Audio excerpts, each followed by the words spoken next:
जनता दुष्काळात आणि सरकार सुट्टीवर, काँग्रेस प्रदेश कार्याध्यक्ष नसीम खान यांची घणघाती टीका। काँग्रेसच्या समितीने केला दुष्काळी भागाचा दौरा। महाराष्ट्र प्रदेश काँग्रेस कमिटीच्या वतीने कोकण विभाग दुष्काळ पाहणी समितीचे अध्यक्ष माजी मंत्री नसीम खान यांच्या अध्यक्षतेखाली व माजी खासदार कुमार केतकर, माजी खासदार भालचंद्र मुनगेकर, माजी खासदार सुरेश टावरे, मुंबईचे माजी उपमहापौर व जिल्हा प्रभारी राजेश शर्मा, जिल्हाध्यक्ष दयानंद चोरगे, तालुकाध्यक्ष चेतनसिंह पवार यांच्या प्रमुख उपस्थितीत मुरबाड तालुक्यात दुष्काळी पाहणी दौरा करण्यात आला।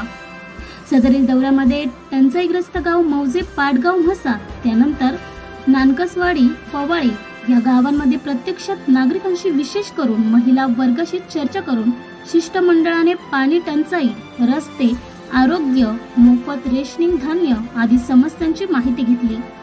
तालुकाध्यक्ष चेतनसिंह पवार यांच्या निवासस्थानी मौजे आंबेळ येथे पत्रकार परिषदेचे आयोजन करण्यात आले होते।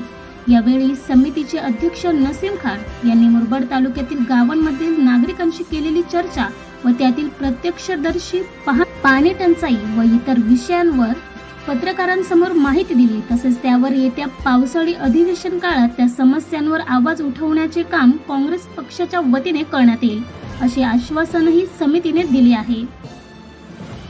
पत्रकारांच्या प्रश्नांचे उत्तर देताना नसीम खान यांनी राज्यातील जनता दुष्काळामध्ये होरपळत असून अनेक समस्यांना तोंड देत असताना सत्तेच्या मुख्य खुर्चीवर असलेले सत्ताधारी मात्र सुट्टीवर असण्याची घणघाती टीका केली आहे।